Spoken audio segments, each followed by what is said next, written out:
Thank you for attending today's Researcher Talk. I'm Richard McCulley, historian at the Center for Legislative Archives, which hosts this noontime series. Today's talk is the last in 2014, a year when we've really been treated to some splendid presentations by some of the Center's most significant researchers. That said, we end the year with a bang by hosting today's guest, Ajay Mehrotra, who will discuss his very significant and timely book, Making the Modern American Fiscal State, Law, Politics, and the Rise of Progressive Taxation, 1877 to 1929, published by Cambridge University Press. We will resume these talks on January 15th when we host Rebecca Edwards, Professor of History and Department Chair at Vassar College. Her talk is titled Sex on the Frontier, Fertility in America's Antebellum Empire. Well, Rebecca Edwards is a very eminent historian who would you expect to get quite a draw from, but with a presentation of that title, I think this is something not to be missed. Professor Mehrotra is the Associate Dean for Research, Professor of Law, and Lewis F. Nizer, Faculty Fellow, Adjunct Professor of History at Indiana University. He received his JD at Georgetown University Law Center and his PhD in History at the University of Chicago. He has served as the co-director of the Indiana University Center of Law, Society, and Culture. Before arriving at Indiana University, he was a doctoral fellow at the American Bar Foundation in Chicago. After law school, and prior to his graduate training in history, he was an associate in the Structured Finance Department of the New York office of J.P. Morgan. Ajay must be among the very, very small group of individuals who have left Wall Street to pursue a degree in history. He is co-editor of the New Fiscal Sociology, Taxation, and Comparative and Historical Perspective, published also by Cambridge University Press. We should have time for Q&A afterwards. If you have a question, please raise your hand so we can pass around the mic. And then after that, there are copies of Ajay's book for purchase at the back of the room. Thank you.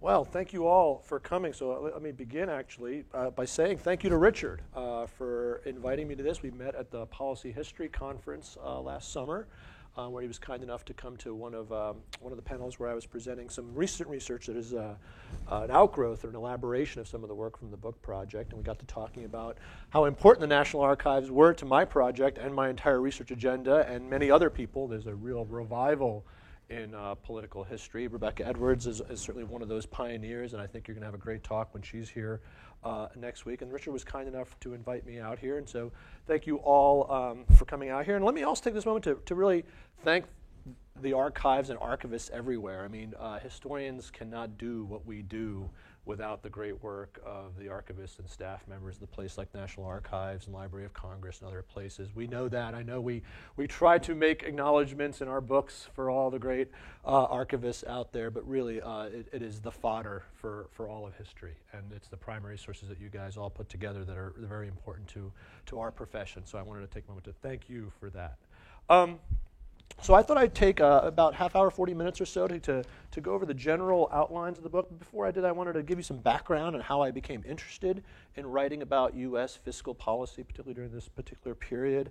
And as Richard mentioned, the book that I'm going to discuss today is The Making of the Modern American Fiscal State, Law, Politics, and the Rise of Progressive Taxation from 1877 to 1929. I thought I would spend some time going over what the main arguments and claims I try to make in the book, and then I want to really focus more on the sources of historical evidence. And as I do so, I want to try to weave in some of the very valuable sources I found here in this building, as well as NAR2 and Library of Congress and some of the other places where, again, the unpublished primary sources, the historians' true desire for getting to the sort of unmediated past, and there were a lot of important sources in this building, and I'll try to weave those in to my presentation. So, as Richard mentioned, I'm a legal historian. And I've been trained both as a lawyer and as a historian, but I also teach and write about a topic that most historians do not want to focus on, and that's tax law and policy. I think tax is one of those areas that, at least for the American historical profession, has been neglected. At least in this country, it's quite surprising. I'm actually in town for a conference the next couple of days of the German Historical Institute. And every couple of years, the GHI puts together this terrific conference on taxation. And all these folks from Europe, the Germans, and they are just, for them, fiscal history is it. I mean, there's so many people doing it, and they have so much vast knowledge, and they kind of come over here and go, what's wrong with you Americans? How come you guys don't pay enough attention to these issues of fiscal policy? And we try to say, well, we're getting there. The sources are here. Give us a chance. We're catching up in a sense. And so this has been my research agenda from the very beginning. So this book project is part of a larger research agenda. When I've looked at the political causes and consequences of changes in American tax policy. And so at its core, my book really is about the intellectual, legal, and administrative foundations of what I refer to as our current system of direct and progressive taxation, right? Those two key words, sort of direct and progressive, are really important. Like all historians, though, my motivations aren't just based on the historiography. They're really shaped by our own present social and political climate. Arthur Schlesinger once famously said that all historians are prisoners of their own generation. So as much as we want to write about different generations, we are, of course, impacted by what's going on around us. And so I've been working on this book for longer than I care to remember, from the dissertation to the transformation of the book process. And that during that time, we've heard from many social commentators and scholars that the United States has entered a new Gilded Age. And this is, of course, not tremendous news. As I said, lots of scholarly commentary about this, lots of books about the growing inequality and the concentration, the maldistribution of wealth that's occurred, not just in the United States, but in the Western industrialized world since about the 1970s, certainly to the present. All you have to do is read Paul Krugman every other day and know that we'll be reminded of that, of course, right? He's been writing about this for quite a long time. And, of course, the sensational reception of Thomas Piketty's Capital is just yet another example of how this really has become a very important issue, not just for scholars, but for social commentators and for all concerned citizens. And so my goal in this book, though, of course, is to take us back to the first Gilded Age. Right? If we're in the second Gilded Age, there was clearly an earlier period in which there was this massive inequality, this sort of incredible concentration of wealth symbolized by such mansions as this one, right? This is, of course, the Vanderbilt's Biltmore Estate in Asheville. Some of you may have visited. It's now, of course, a big tourist attraction. But this 250-room home, nice humble abode for a summer home for the Vanderbilts, is just one example of some of the opulence and of this massive inequality. And of course, contrasted against that was the ravages of industrialism, right? The late 19th century is, of course, the period when massive urbanization, migration, and industrialization has the other end of the spectrum. This, of course, is from the 1930s. This is a famous Dorothy Lang photo from the Great Depression, but you get the point that the massive inequality that exists in the Gilded Age is a fundamental part that's kind of driving my concerns about this book. And so the puzzle that drove me when I first started thinking about this, and thinking about the first Gilded Age and what the response was, what was the political and economic and social reaction to this kind of inequality? Well, I noticed that there was a fundamental fiscal transformation in the United States at the turn of the 20th century. It's best seen, I think, with some quantitative data. I teach tax law, so numbers are everywhere. You can't talk about tax and fiscal policy without some numbers.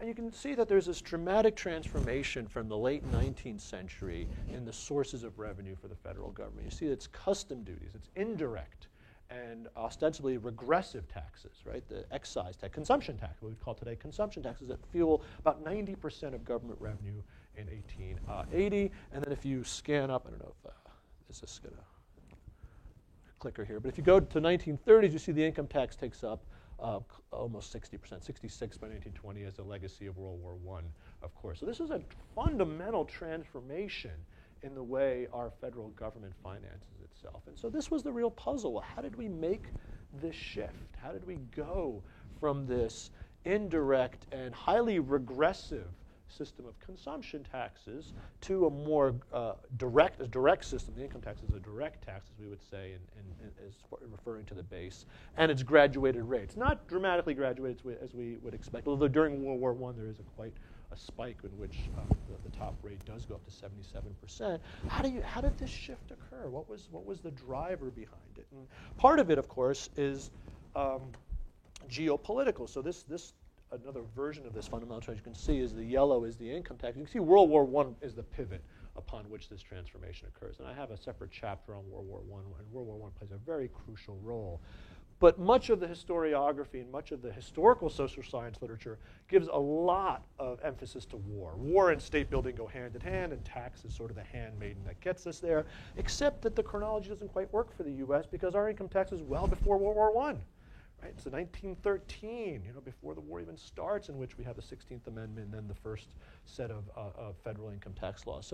So part of my contribution to the literature is to challenge it a little bit, the Charles Tilly view of the world that states make war and war makes states, that it's all about war as the independent variable. This is sort of an old parlor trick among historians. We go to the social scientists, we tell them it can't be just one variable. There's lots of variables, right? It's not just one independent variable that explains such fundamental structural changes in society. And so I wanted to ask myself, well, what were the motivations for this fiscal transformation? What were its consequences? That was really what I was trying to get at in this book. And so there are really 5. I'm not going to spend the entire time going all over 5, but let me go over the main sort of what I see as the consequences of what I see as not just a transformation in public finance, but how that itself leads to a new fiscal polity, a new kind of statecraft.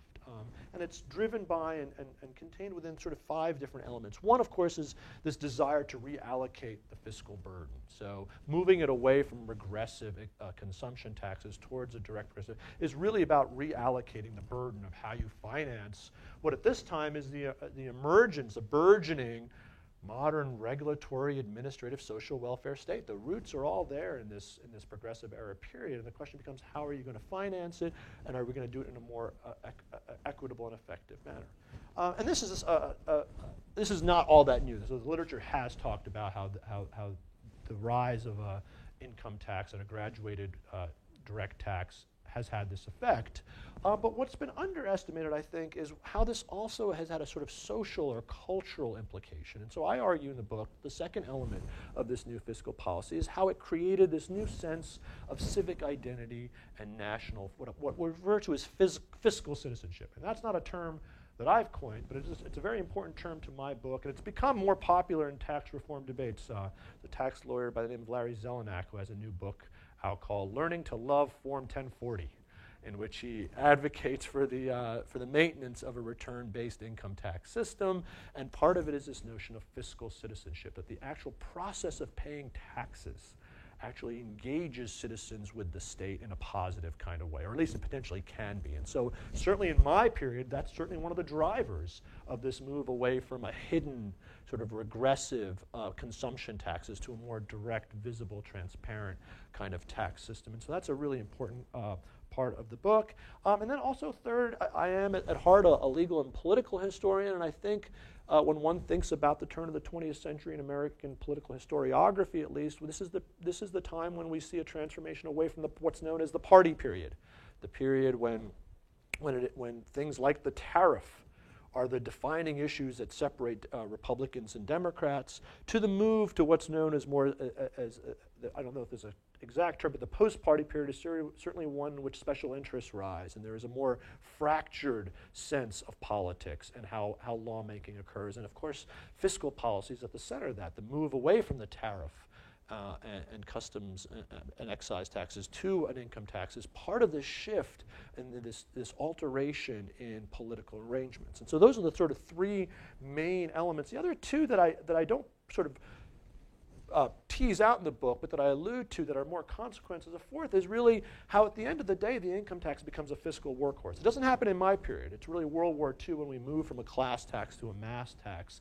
that it generates the kind of revenue that's important for us today. But the foundations, again, the intellectual, legal, administrative foundations are all there in the Progressive Era. It just gets accelerated, I argue, in World War II when it really it underwrites this modern, as I've said, administrative, regulatory, social welfare state. You have to have the revenues to do these kinds of things, and it is at this early Progressive Era stage when the foundations are built.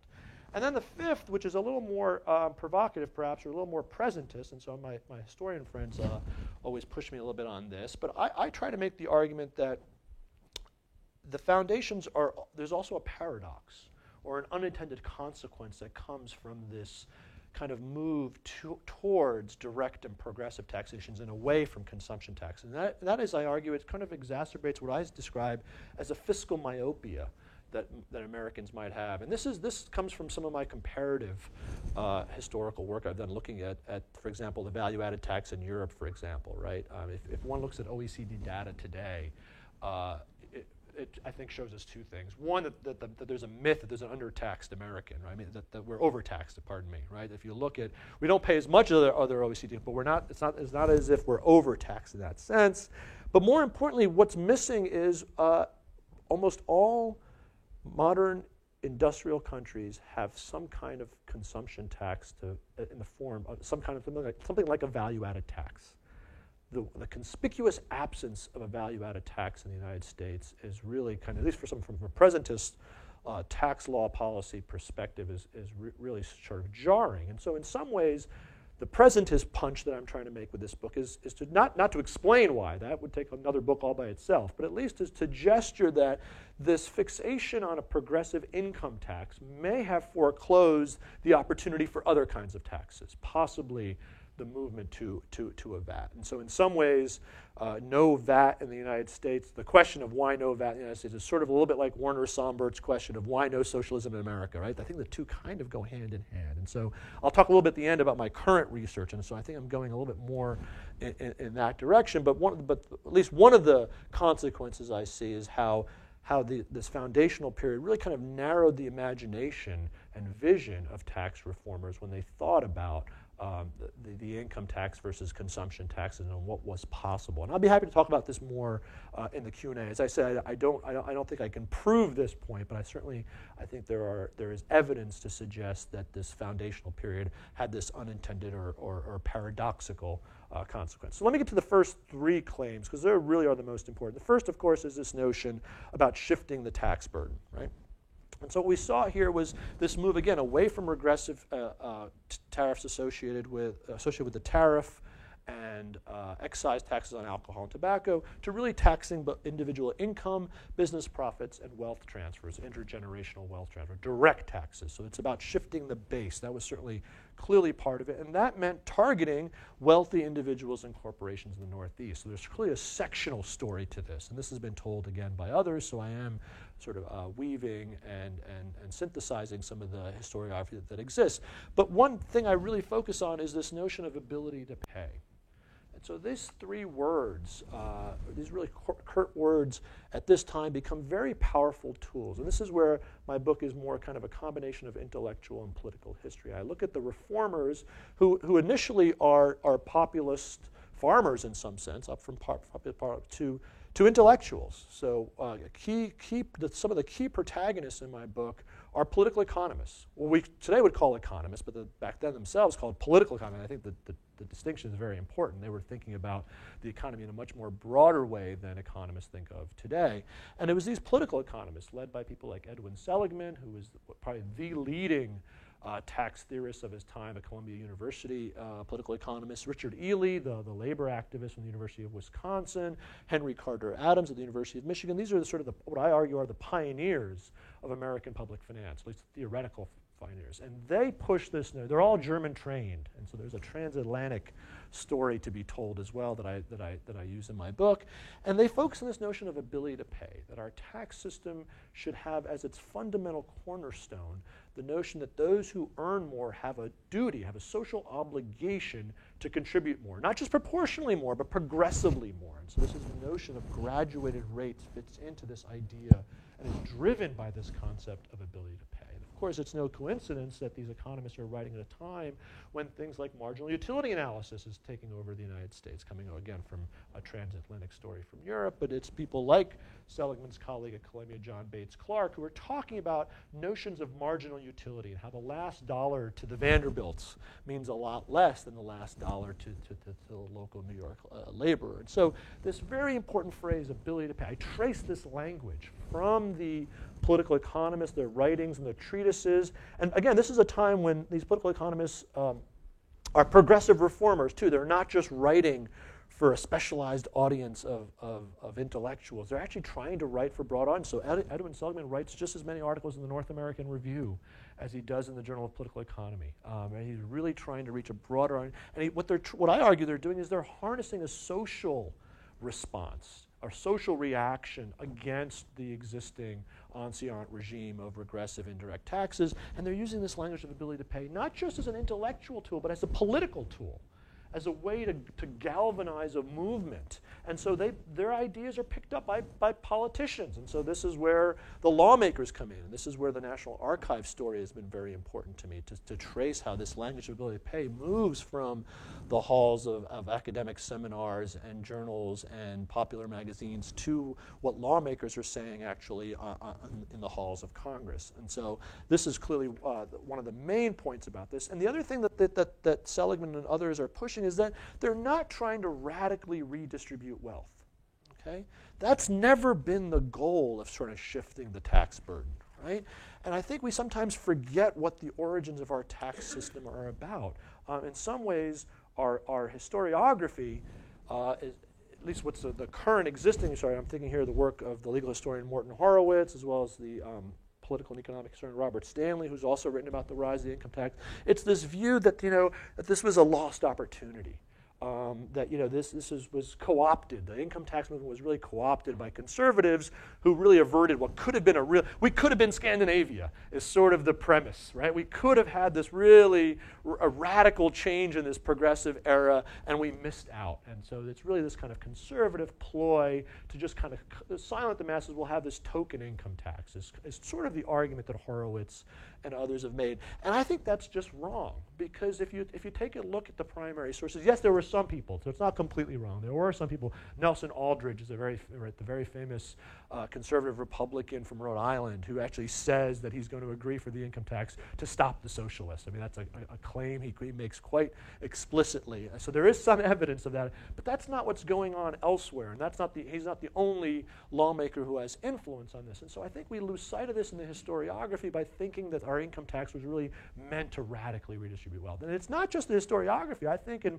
popular political discourse sometimes folks on the right think we have had a goal of using it to radically redistribute wealth. So our modern day Tea Party, in a sense, has this sense that our tax system is about somehow punishing capital or punishing wealth, right? You see these kinds of posters about taxed enough already, right? This is one of the core. It continues to be one of the core elements, I think, of our modern Tea Party. And so there's, of course, a huge cognitive dissonance to some of the Tea Party, and this is my favorite poster from the Tea Party, right? Keep government out of my Medicare, right? People, again, going back to the salience, right? What people really understand is the public versus the private in all this. So I am trying to address, again, going back to Schlesinger's point about being a prisoner of our own generation, I am trying to address both the kind of new left historiography that wonders why we're not Scandinavia, and the kind of current political dialogue that thinks that we're radically redistributing wealth, or that we wanted to at one point. That was never the goal in any of this. And so if you go back to this, what the goal really was really just about reallocating the financing. How are we going to support a modern industrial state? And so it wasn't just the intellectuals. In fact, it starts, I argue, with a sort of social history. And here's a source that I found in this building. And so I don't know if it's too small, but this is a letter, a petition from the secretary of a Massachusetts Grange movement to his congressman, which I found here in the petitions and the Ways and Means box 180 folder tax levy. This is right upstairs somewhere, right? I imagine, right? And this is the quote that's in the book, right? That the American farmer is heretofore and is now paying more than his just proportion of taxation, and believing that an internal revenue tax upon incomes will tend to equalize the burden of taxation. I want to draw your attention to that phrase, right? It's about equalizing the burden of tax. It's not about kind of radically redistributing wealth in any sense. And so the resolution they come up with is that the members of the Grange request our representative in Congress and also our senators to best efforts to place such a law upon the statute books. This is in 1893, 94, right, when the first income tax that's eventually struck down by the court is introduced. And so this is a social movement. It starts with this kind of populist, and it spreads, of course, politically through the People's Party. And so you actually see this. It's not just the Granges. There's actually some political voice for this in the political parties. And then later, this becomes a resounding theme that the intellectuals kind of harness. So my story moves from kind of the social movement to the intellectuals who harness that social movement. They become the kind of bridge between the people on the ground and then the lawmakers. Because of course, what I'm trying to write about is ideas in action. Not just the ideas of intellectuals talking among intellectuals, but how they're trying to influence lawmakers. And so one of the most important lawmakers in this period is Cordell Hull, who is in many ways the political father of the income tax. And here too, Hull's quote here too, I think, suggests it's not about any kind of radical notion of redistributing wealth. He says here, I have no disposition to tax wealth unnecessarily or unjustly, but I do believe that the wealth of the country should bear its just share of the burden of taxation, that it should not be permitted to shirk that duty. Now, of course, just share is a protean concept, right? Everyone has a very different vision of what just share is. But there was, at least at this time, sort of a at least initially, and slowly and gradually, a sort of a bipartisan notion about a shift from a regressive and indirect system to a progressive and direct system was at least one way to ensure that kind of just share. And then again, you saw this again back in the popular culture. And so there was this terrific political cartoon that is the cover of my book. And this was here in the Library of Congress that I stumbled upon. And you can see here the title of the cartoon is The New Man on the Job. The treadmill is governmental expenses. Right? Again, so this is about, it's going. Right? We've got this modern burgeoning regulatory, administrative, social welfare state. It's the working class that's been on the top of the treadmill, doing all the work. And finally, the heavy-set iconographic is, of course, this is the idle rich, is what he's labeled at. And the collar, you can't see it, but the collar is the income tax. It's the collar that's bringing the rich onto the treadmill. Again, not to radically not to equalize all wealth and income, but to get them on board with doing their fair share. I think this image really powerfully captures what's going on. And then this quote from George Holmes, who's a government statistician at the time, talks about this concern, right? That there is always a danger that the rich will get too large a hold upon the wealth, the resource, and the labor of the country, in which case the most effective and practical remedies are progressive taxes on incomes, gifts, and inheritances, right? Let's move to a direct and graduated tax system. We move away from indirect and regressive to this is what's really driving it. And I think we still hear echoes of this today. So if you think back to just a couple of years ago when Warren Buffett was talking about his own tax liability compared to his secretaries, right? This was an example of this concern about ability to pay. I think we also saw it in California, for example, which if people often they raised their taxes in California just a couple of years ago, right? I mean, so people often think, I imagine in this town in particular, that you can't talk about tax increases, you can't talk about tax hikes, it's completely off the table. It doesn't have to be, right? Hasn't always been that way. I mean, that's one of the things I'm trying to show, I guess, for present-day concerns today. I guess you could label my book as a neo-progressive kind of assault to remind us that Americans have not always and everywhere been anti-tax and anti-statist. I think too often people draw a direct linear line from, say, the revolution and the initial Tea Party to Newt Gingrich, right? That's how American political culture has always been. That's just not right. And so that's part of the upshot of this book, and I think we see echoes of that today. We saw it as well as in some of the Occupy movements and some of the other things that were going on. I think we actually see it in law. I mean, the Obama administration's sort of partial victory in raising taxes on the high end, not as high as they wanted to, not at the same threshold levels, but certainly that movement, that partial victory a couple of years, all suggests that this notion of ability to pay still has resonance today. Now, the other claims that I would mention, I'll try to run through relatively quickly so we have time for a Q&A. I mentioned already is this notion of forging a new civic identity. And so reformers during this progressive era really believed that you could use taxes to reconstitute or reinvigorate the social contract, the relationship between citizens and the state. And you could use taxes in a sense to help citizens re-envision or reimagine their ethical or social obligations to the broader community. That's what taxation was about, giving back to a larger, broader community, a state that could help with things like crisis management, economic development, and all the things that the public sector does for us. And so this is really at heart what in many ways the historiography tells us what progressivism was all about. Right? This was an age when the social dimensions of American democracy were the key concepts. Right? The identification with the common lot, as Jane Addams put it, is the essential idea of democracy. Right? This is clearly the progressive era notion, and that's why it's this time that we see this structural transformation that leads to the fiscal state. And I think we also see it in the sense of replacing what they saw as an old and outmoded notions that taxes were based on government benefits. And that was the sort of ideological rationale used for much of the existing tax system, certainly at the state level, the property tax, for example, and even the tariff, and to a lesser extent the excise. It was this notion that there was this kind of quid pro quo, that people paid taxes for the direct benefits the government gave them, protecting their property, for example, right? But the intellectuals I look at in particular, the political economists, really attack benefits theory and say that's really an outmoded notion, that there is no real such thing as a kind of isolated one-on-one relationship. And so they use this notion of ability to pay as a counter to the benefits theory to suggest that there's a social obligation that comes with it, and that taxation is one way to fulfill that social obligation.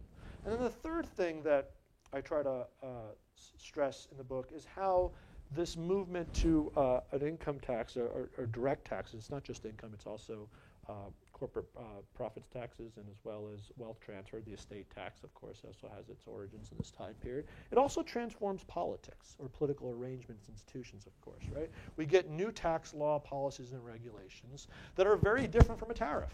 So it's no longer about log rolling, about what's going to be on the duty list and how much it's going to be, but it's about how do we define something called income, which to this day is an important concept that is continuously litigated and discussed, and for which there's regulations and other things. So in that sense, this move to a different base and graduated rates, I argue, really becomes, in that sense, tax law becomes the vanguard for our at least the proto-administrative state. I think the New Deal still becomes the high watermark for a lot of this changes with all the other, but a lot of the agencies that follow up are really following along in a lot of what Treasury is doing. So the Treasury regulations that come up in this time period to help us define what counts as income, what counts as the taxable unit. All these things are really important in developing, when I say it's really this new set of politics. And so now we're less beholden to the party period and the politics of horse trading over which items to put on the duty list and how much and who to appoint to the customs houses, right? These were all part of the party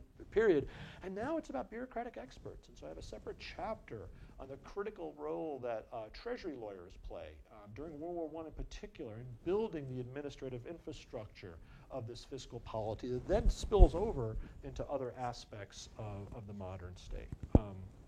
And so another example of this is, we see in the earlier party period tariff as all about partisan politics, right? Relatively simple collection methods during the custom houses to this much more detailed and sort of need for professional knowledge about the tax made and the process of remittance, right? And this is no coincidence that this is a time when the modern corporation plays an important role. And so the paper I presented at Policy History that when I first met Richard was about how important the corporate tax is in all this. And it's less about taxing corporations than it is about the knowledge, the information that corporations start to accumulate at this period. That becomes very important through the process of withholding. Right? Withholding is this really important cornerstone to our system of taxation, and it's the modern.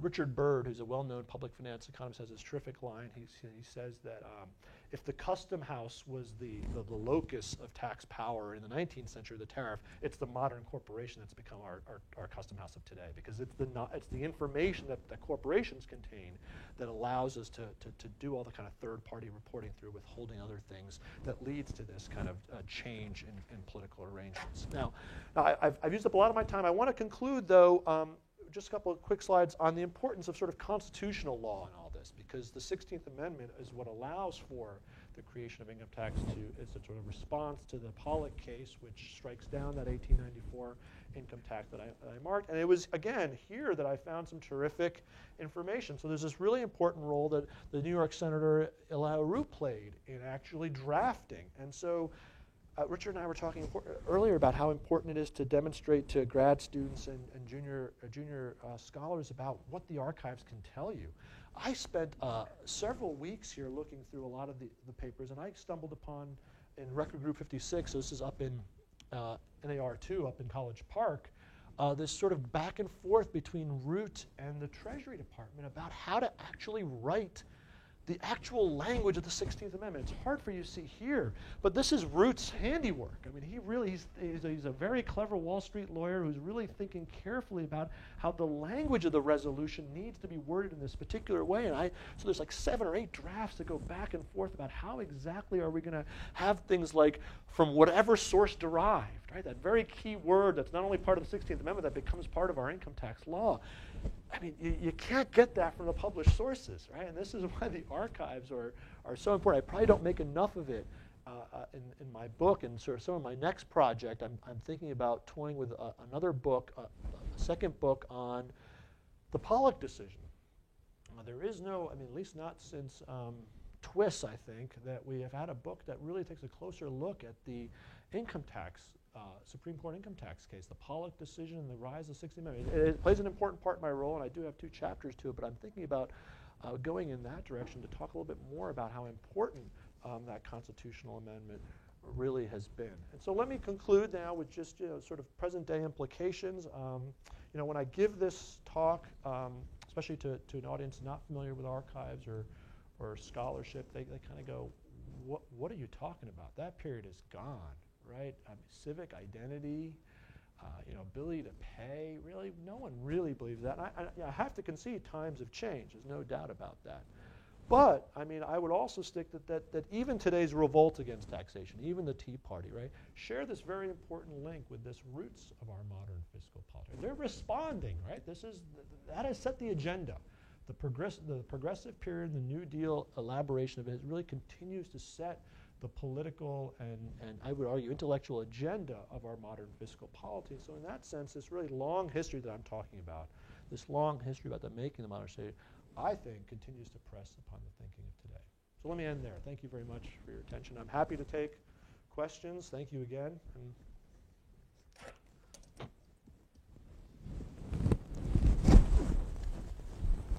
So my experience has been that in developing federal policies, very often state governments test out interesting ideas first. Yes. So very could good. You describe the history of direct taxation and income taxes at the state level and comment on how that influenced the federal government? Yes. Thank you. Great segue.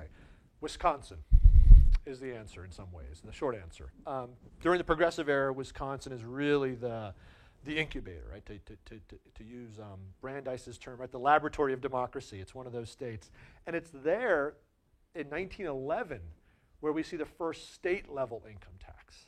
And so and a lot of it's no coincidence, Robert La Follette becomes a very important proponent of the income tax at the federal level. He sees it work at the state level, and it also has a very important role in convincing the reformers, the intellectuals. So Edwin Seligman, before Wisconsin actually implements it, says it's not possible. States can't do this because there's too many things are national now. Even in the early 20th century, that the states are kind of kidding themselves. It really has to be at a national level, which states shouldn't even bother because it's administratively too difficult, is Edwin Seligman's argument.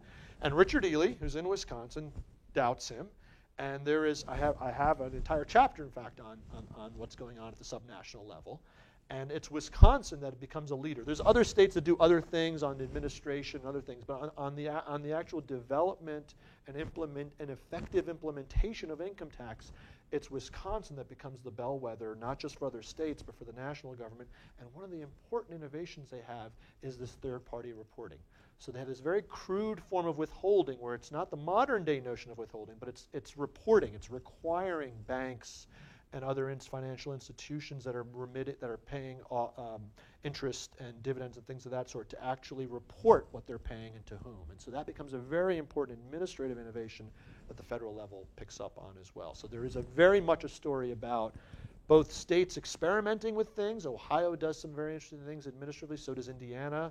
And then the actual implementation of a direct and progressive taxation successfully at Wisconsin, I think, emboldens national lawmakers to do it themselves just a few years later. So there's very much as a state to national story. Does that help? Yeah, and was it limited just to the rich in Wisconsin? Yes, very much so. That's one of the keys to this, is it allows social democrats in Milwaukee, for example, to galvanize support for it, because it requires a constitutional amendment in Wisconsin as well, the state constitutional amendment. And part of the argument is that we're going to keep rates high, and this is, again, meant to, in a sense, ameliorate the existing dysfunction of the state-level property tax, for example. So the property tax, in theory, ought to be this sort of graduated sense. People who have more property should be paying more. But at this time, we see a radical transformation in the notions of property and wealth. It's no longer about land and real estate. It's about intangible wealth. It's about stocks. It's about securities. It's about, in Wisconsin, it's about mortgages to large farmers that have mortgages that are not being taxed. So the argument at the state level is, well, our property tax, which may have functioned fine in a sort of pre-industrial, pre-financial capitalist world, was okay. Now that we have all this intangible wealth, our property tax isn't getting to it. It's supposed to. On the books, it's supposed to. But in effect, it's not. How do we counter that? Well, we come up with another tax as a sort of counterbalance to that, and it's aimed at the elite. That's exactly how it's pushed through. Does that get some? Yeah. Yeah, the state story is very important. And I have a whole chapter, probably too long a chapter, but I found it very interesting.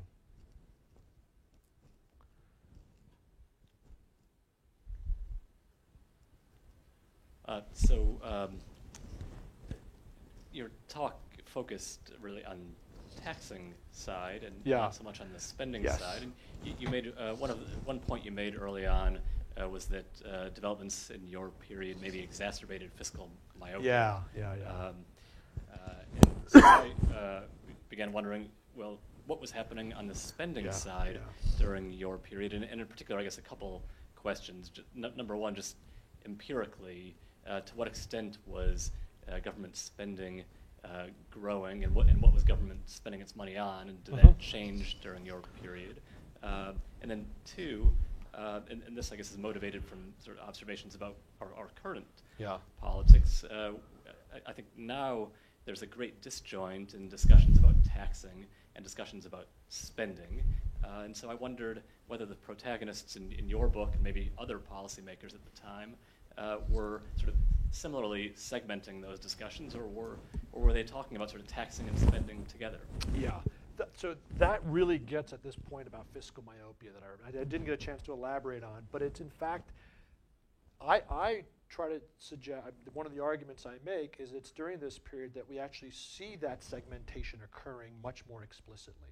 So, and this is, again, not an argument that I'm making innovatively. I mean, Richard Musgrave made this argument along with Alan Peacock in the mid-20th century when he was sort of attacking ability to pay. That notion as being too powerful. And so I've just taken Musgrave's argument and kind of put it back in historical perspective. And so what Musgrave and Peacock and what I'm trying to say now is back when there was the benefits principle was the ideology, the two were linked, right? Spending and extraction were tied together. Ability to pay comes along, and I argue, and in a sense, this is an unintended consequences because this is what reformers are responding to, right? This is the deck that the cards that have been dealt to them is this kind of regressive system of consumption taxes, and they want to do away with it. It's their foil, it's their bête noire, and so they do everything against it. And in that sense, by pushing ability to pay as the counter, they focus exclusively on the extraction side. right? And they sever the link between spending and government and raising revenue. And that's what I think is myopic about this. And so the Musgrave argument that I'm trying to revitalize in a historical frame is that that might not have been such a great thing. Because if you take a look at other countries, other industrialized countries in the world that are trying to address poverty and inequality, it's in fact through consumption taxes, right? So why aren't we Scandinavia? Why, well, if you look, well, what is Scandinavia actually doing? And I just use Scandinavia obviously as just one example, as an illustration. It's got an incredibly regressive VAT that taxes everything. As far as last time I checked, it doesn't have anything exempted, right? So it's an incredibly regressive tax system, but yet its spending side is incredibly progressive. National health care, national education, right? All the spending that ameliorates the regressiveness of the extraction process. And part of the fiscal myopia that I'm suggesting is that the reformers in this period were so fixated on ability to pay.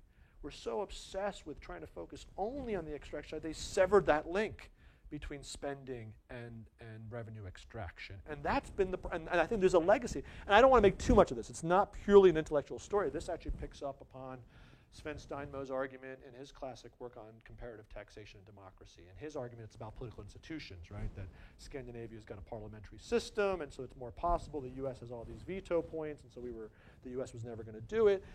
Roger Smith has a cultural argument about how ascriptive notions of race and ethnicity have always also influenced our policy making over. All those things are there. I'm just adding another layer to suggest that this intellectual legacy is pretty strong too. And to get to your other question about spending, so there isn't a lot of spending in this early period. I mean, there is the ratchet effect, of course. So as soon as World War I comes along, even before that, the Civil War. So in the beginning of my period, one of the largest accounts for federal spending is on Civil War veterans' pensions. I mean, that's the beginning of our social welfare state. And it's a pretty significant number in the late 19th century. It starts to dwindle later on. But in some ways, raising revenue isn't the goal of the tariff system, right? I mean, so scholars sometimes say, well, look at the tariff system. It didn't raise a lot of revenue. And you sort of go, well, that's the point. It was a protective tariff. It really wasn't meant to raise a lot. So it wasn't like there was a lot of demand for federal revenue at that time period. Things change after World War I. So the wars do become important. There is this ratchet effect. And so military spending stays very high even during, it comes down, but it never goes back to the pre-war period. There's spending on World War I veterans as well that leads to other social policy. This is also the time, of course, where the regulatory states take the Federal Trade Commission. There's all these now federal agencies that didn't exist in the late 19th century. So there is this sort of incremental growth of federal spending that's beyond national defense, and the question becomes, well, where is the revenue going to come from? And so part of my story is describing the forces that led to it. Does that help? I mean, it's a very, very good question.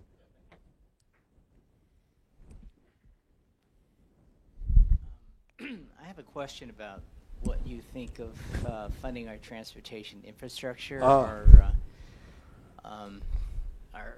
highway trust fund is broken, and that's based on fuel taxes, gasoline and diesel fuel, but they have not raised, no politician has had the guts, including Obama, to raise our gasoline tax. It's been the same since 1990. Yeah. And should we pay for highway infrastructure out of the general fund, or should we, how should we do this? Wow. Well, so let me take the first out and say I'm a historian, and as a historian, I study a lot of periods, but the future is not one of them. So I'm not sure where we should be going.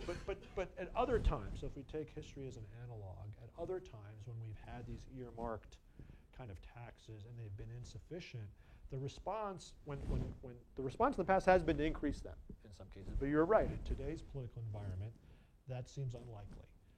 And so the turn in other contexts have been to other sources.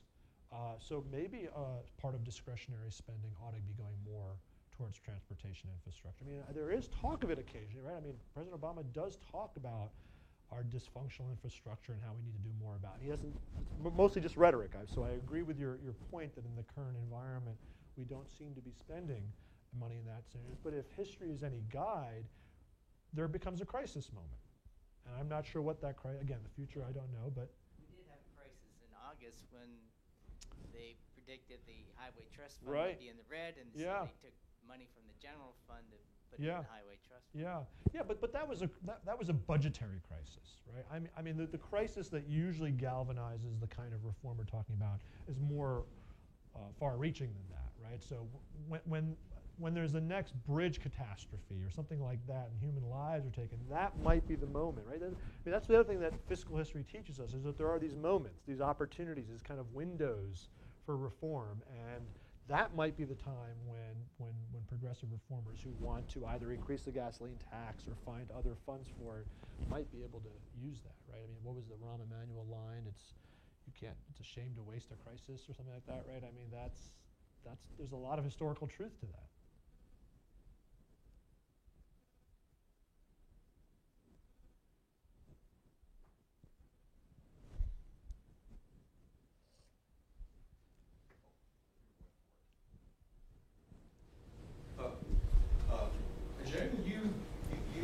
Income is a slippery term. Yes. Another slippery term that's used a lot is direct tax. Okay. Apparently to some Supreme Courts, some things are direct taxes, and others Supreme Courts disagree. Yes. The Wilson Gorman recognition of the Pollock decision, and would you elaborate on the use of that term, not defined in the Constitution, and the political repercussions that seems to have given some momentum to? Yeah, no, that's a great question. So for the direct tax clause that's in the Constitution from the founding period requires that any taxes that are it doesn't define direct, but the phrase is a direct tax has to be apportioned by population. Right, that's the language before that governed right before the 16th Amendment changed that. But that's not how the court interpreted it. For many years before Pollock, an income tax was not deemed to be a direct tax. There was never an explicit challenge to that, but for the most part, the way the court defined direct tax, it was presumed that an income tax would be fine. In fact, in my chapter on the lead up to the Pollock decision, Seligman, who's also a trained lawyer, is consulted by both sides of the Pollock decision. So there's a bunch of New York Wall Street lawyers who are representing Pollock, and they contact him as well as the government lawyers to sort of get his consultation. He's the expert, and he's done all this historical work on it, and he thinks this is a non-starter. This is not going to be challenged. We've always had this. He does an incredible study of from the colonial era of Massachusetts all the way up to all the cases, and tries to convince the Pollock lawyers in particular that they're wasting their time. I mean, in fact, he says that. And they, of course, are paid lawyers, so they're going to do their job. And they selectively use some of his research in not the way he was appreciative of. And so he writes an article in response. But it's all moot because, to his surprise and to the surprise of every expert, they deem a tax on rental income, that was the key part of the Pollock decision, a tax on rents was a derivative of a land tax, and therefore it was a direct tax. It had to be apportioned. The 1894 law was not apportioned, so it was struck down. And the experts are all shocked by this. I mean, the law reviews are all full of what is the court doing, and since that time there's been tons of historiography because the actual case is really tricky. They hear it once, and then there's a missing justice, and they hear it again, and there's a different justice who votes a different way, it appears. So there is this is why a book on that might be interesting. So that you're right, the courts interpret the direct tax clause in the Pollock case very differently than all the Supreme Court cases that have been at least similar on that topic have before. And so the experts are shocked. And in fact, when Taft is running for president, I mean, he's a lawyer. He knows it. He thinks, I mean, on the campaign trail, he says we probably should have an income tax because the court probably made a mistake. He doesn't say they made a mistake, but he said we might be able to implement an income tax despite the Pollock decision, which would suggest that he's not in agreement with the Pollock decision. When he becomes president, of course, he backs off, does not want to challenge the integrity of the court, and in fact, helps broker the compromise that leads to the 16th Amendment. So the image I had here of Elihu Root is fascinating. When I stumbled upon that, Richard, I was really, it's Root going through each word, trying to figure out how he can write the 16th Amendment so that there won't be any future challenges. Right, so if you go back, right, so the language of the 16th Amendment says without apportionment, right? So he adds in there that this is an income tax, it will be deemed direct tax, but will not require apportionment, a direct response to the actual initial constitutional restriction. And so Root plays this very important role. The political economists play this very important role. But at the end of the day, it's really about social politics. It's a social movement, right? To ratify, a constitutional amendment is not an easy thing to do. And so it's not surprising we go back to the populist farmers, right? It's not surprising it's the South, right? Alabama is the first state to ratify the 16th Amendment, right? And there's this influx of southern states because there's what the income tax is going to do is tax the Northeast industrial sector, right? It's the South that's being hurt by the tariff. And so the shift from the tariff to the income tax has this very important sectional implication. And so you see this slowly going through. New York becomes a very crucial state in the 16th Amendment battle. And that's where Seligman is. And so I just really riff off of John Bunker's great book on the 16th Amendment where Seligman is testifying before the New York Assembly about the 16th Amendment. And Governor Hughes, so Charles Evans Hughes is the governor at the time, and he actually comes out against the 16th Amendment because he's worried that it's going to give the federal government too much power vis-a-vis the states. And he's worried that means they're going to tax state interests on bonds, for example, and things like that. And so he's really worried.